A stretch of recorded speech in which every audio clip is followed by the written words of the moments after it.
Hey plant fam! Welcome back to my channel. If you are new here, my name is Jacqueline.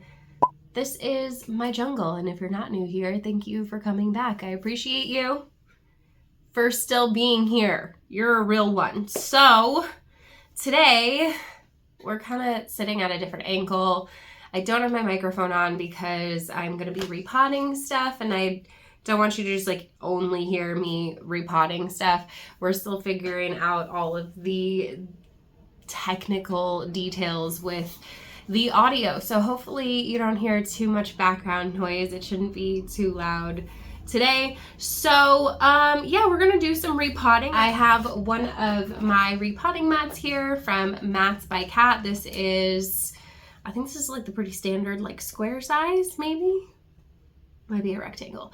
But this is the Mermazing, so it's like iridescent. It's really pretty pink, purple, and blue. Although the camera always picks up on it like super yellow.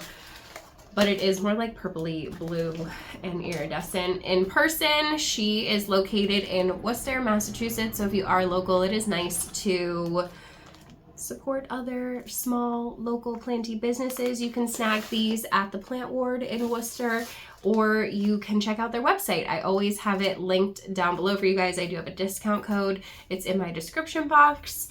Or you can check them out on Palm Street. Every once in a while she goes live on Palm Street, which is also linked down below. Don't sleep on those deals.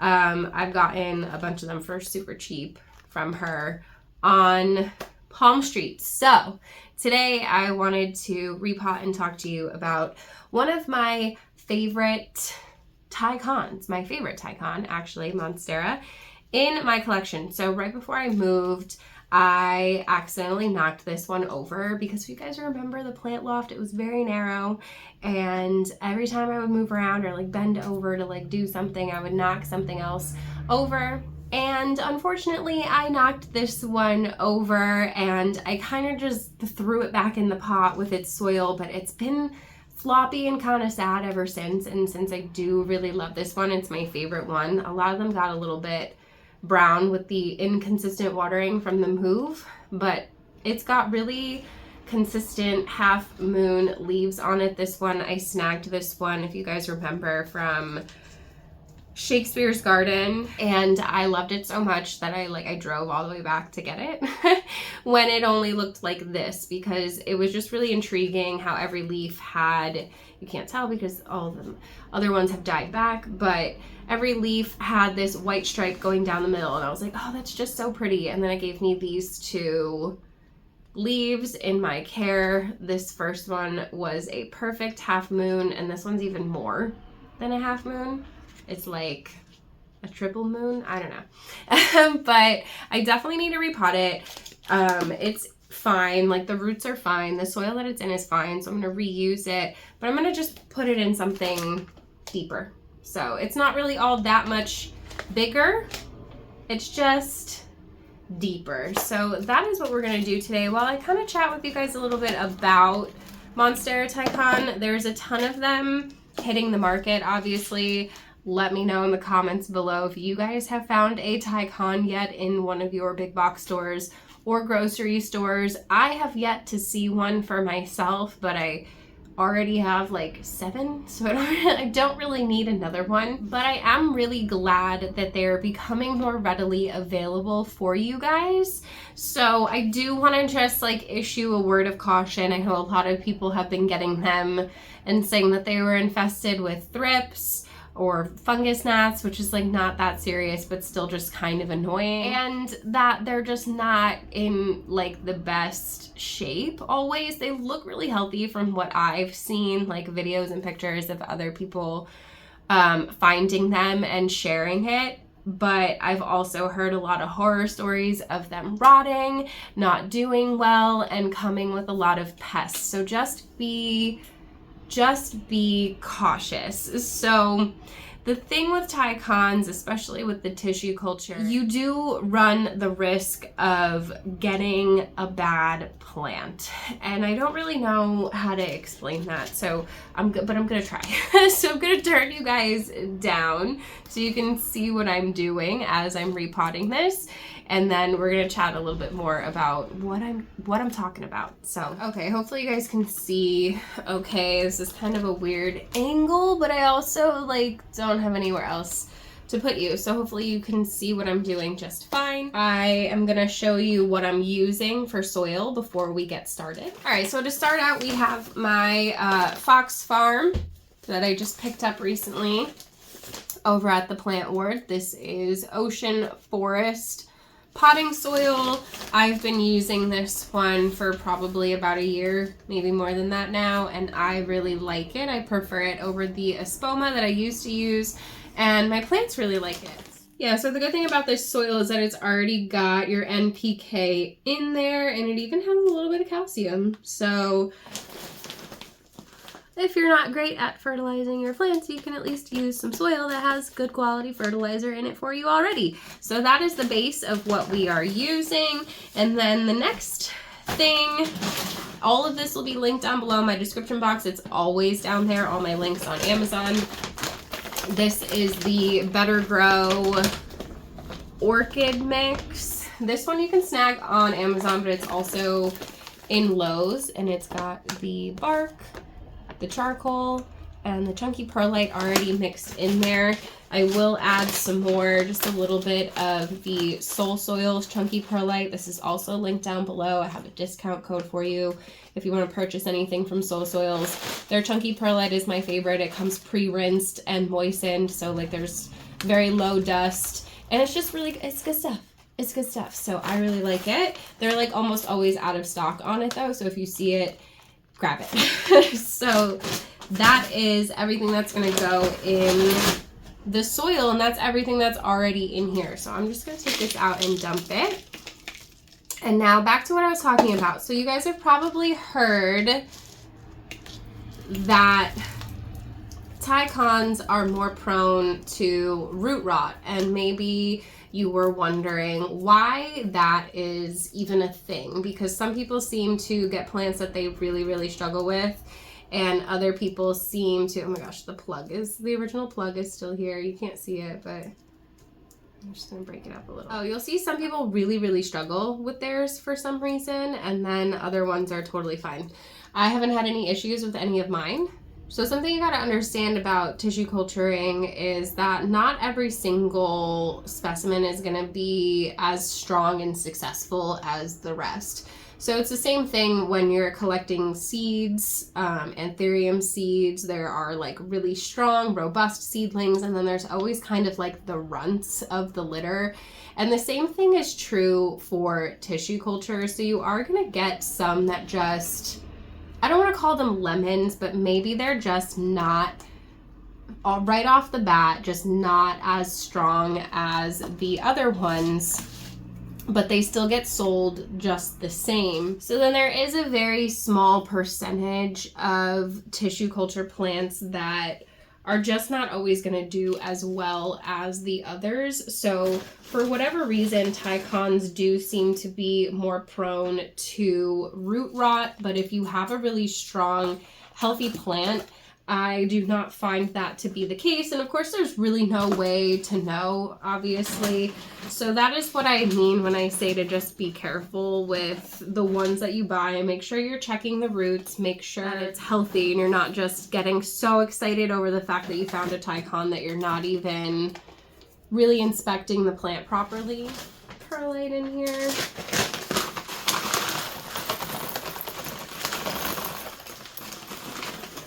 Oh my gosh, these are the biggest pieces of perlite I've ever seen in my life. I love it. So yeah, basically you're gonna get, from the research that I've done and what other people have said on the internet, they feel like it's about like a quarter, like 25% of Thai Cons on the market are just not necessarily like the best and more prone to root rot than others. And I would say if you got one that's prone to root rot, like, girl, just buy another one, because it's probably just that plant. But also the chunky mix is really important as well. In case you were wondering why I'm making it so chunky, Monstera roots are pretty thick, and they really thrive on having good airflow. You do not want these roots to be suffocated. You do not want them to be sitting with a lot of heavy moisture, because you probably will rot them. I haven't had any issues, like I said, with my Thai Cons in any way, shape, or form. But I know that a lot of people have experienced that, and it's been more prevalent with these new Costa Farms ones. So just be careful. If you do find them, make sure that you're, you know, really checking it thoroughly for pests. I'm going to be doing a video soon about all the different pests, what the damage looks like, and how to kind of like diagnose whether or not your plant has a pest issue, and if they do, like, what pest is it, and then how to treat it. So you just gotta give me a little bit of time. It's a lot of work, it's a lot of research. I gotta make sure I hit I actually have to like take notes and like have a little bit of a script for something like that, just so that I don't forget anything. So it's a little bit less casual than what I normally do, and it's just a little more time consuming. But I am in the process of working on that for you guys, because you have requested it so very much. But in the meantime, I do have a care tips playlist and like plant chores playlist here. I do my best to keep my videos organized for you guys. So if you want to go through those and see if any of your questions have already been answered in there, definitely feel free to do that, because I have touched on a lot of it. It's just kind of like disjointed in different videos. So just making sure the root ball is covered in here. And I do think this plant is going to be a lot happier in a taller pot.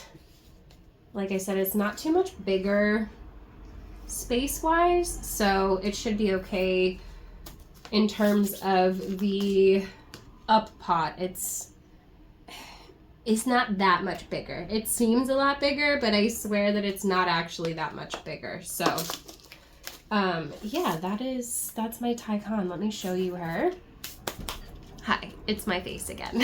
So here is the Thai Con. She definitely needs like a really thorough soak, and something you might notice when you have a really chunky mix like this is that if you water it and the water just comes pouring straight out and the soil doesn't look like it's wet, then you probably need to soak it. So I'll just like get another like bowl of water or something and just put it in there for 20 minutes and then take it out, to make sure you're really thoroughly soaking the soil when you water it. Because when you have a chunky mix and you have these slotted pots like I do, there's slots going down the sides, which is great. Monstera love that. They love all of the venting in here, which is why I love these pots for my aeroids. And I get them on Temu.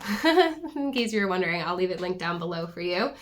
But you can get them on Amazon if you want to, but they're the same pots for more money. So you do you, boo-boo.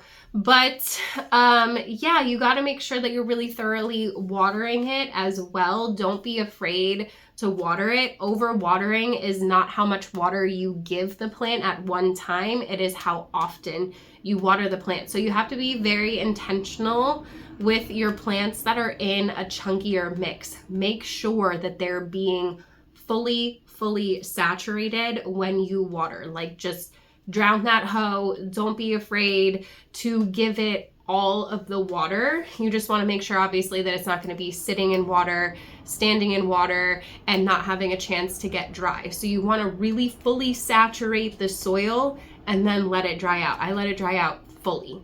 So I will get it super saturated, like 100% saturated, and I will let it go all the way to 0%. So it's totally fine to do that with these, and I haven't had any issues with root rot, and I haven't had any issues with browning except for this Browning is usually from inconsistent watering, but also you have to keep in mind that there's no chlorophyll on the variegated parts of the plant, so they are a little bit more delicate and they will die back sooner than the green parts. One of the best ways to keep your variegation looking nice, especially your white, your creamy, your yellows, the Aurea browns, the Monstera Aurea browns, like so much faster and easier than any of my other Monstera. Also, you're gonna want your Silica.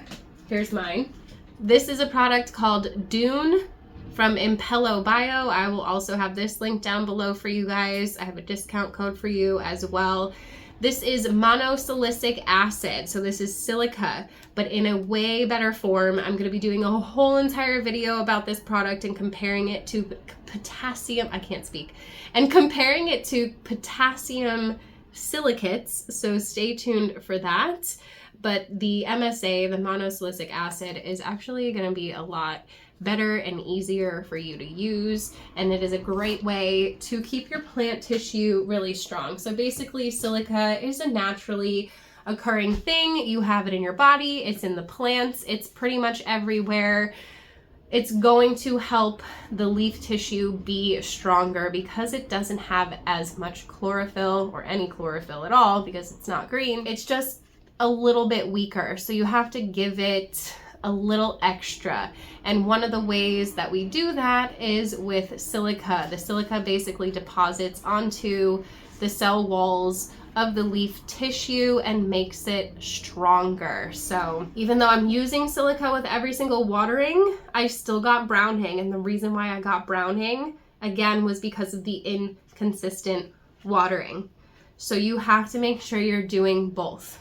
Water consistently, water thoroughly, let it dry out, and use the silica. And I promise you, you will have beautiful variegation and very, very happy Monstera, especially the Thai Con. Let me know if you guys have any other questions.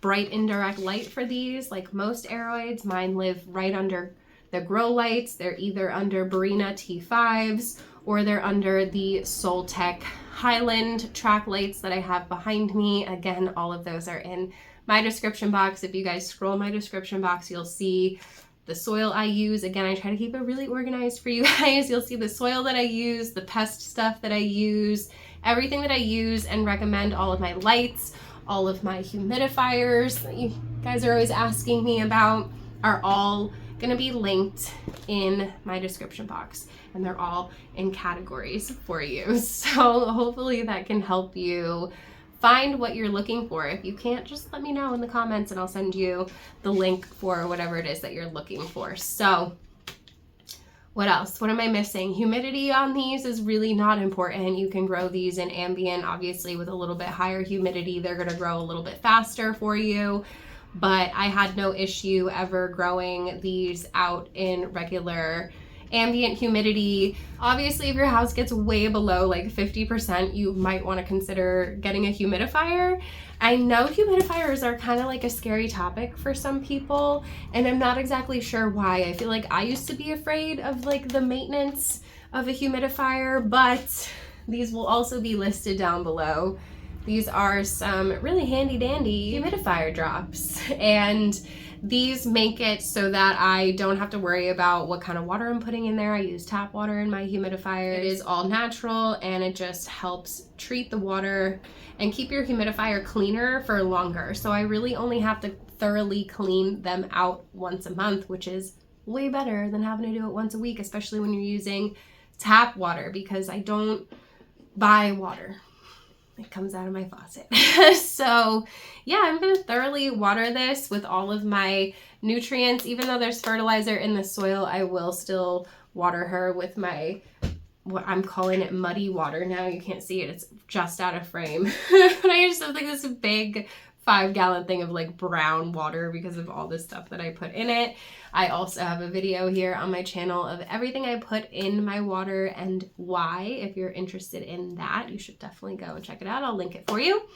But I'm gonna stop talking. Hopefully I covered everything that you guys were curious about when it comes to Thai Cons and how to buy a good one, how to take care of it, when to water it, all of that good stuff. Like I said, humidity and temperature Obviously, this is a tropical plant, so I always tell people, if you're unsure, Google where the plant naturally comes from and try to imitate that environment. But I've had a lot of success with these, neglecting them and treating them the same as a pothos and not really giving them any special attention. So yeah, that's all I've got to say about Thai Cons for today. If you're gonna buy one in the store, just be careful. Make sure you're getting a good one. Make sure you're getting a healthy one. Check for new growth. That's always a good sign of plant health. Check the underneath of the leaves for damage and pests. Look for webbing, all that stuff. If you can gently pull it out of the pot without disturbing it to check its roots, I always recommend doing that as well, just to make sure. The amount of times I bought plants that had no roots, none, nothing, and if I had known, I wouldn't have bought them. So that is it, you guys. I hope that you enjoyed this. If you did, you should definitely give it a thumbs up. Don't forget to subscribe, hit the notification bell so you don't miss anything from me. There's a join button down there if you want to be part of the official plant fam. Get yourself some perky perks. If not, there's a super thanks button if you want to super thanks me. Everything is appreciated, you guys. I can't do this without you. And I love you. If you watched this whole entire video, you should leave me emojis in the shape of, I don't know, in the shape of hearts. Emojis, heart emojis for this beautiful heart leaf plant. So I feel like that's why everybody loves Monstera, right? Because it's like that quintessential like heart shaped leaf. But anyway, I love you guys so very much. I hope you're having a beautiful day wherever you are out there in the world. Don't forget to spread kindness. Don't forget to drink your water. Let me know what plants you want me to repot next. I have my Hoya over here that needs to pot up together, and I was gonna do that with you guys today, but I don't have the right size pot to put them in. So I gotta get some pottery, and then we can do some more repotting. I have so many cacti too, so stay tuned. Lots of repotting videos coming up. Let me know if you like the format though of me just doing like one and focusing on like the care and the market and everything that I know about that plant, and I will continue to do it that way. But I'm gonna stop talking now. I love you. Bye.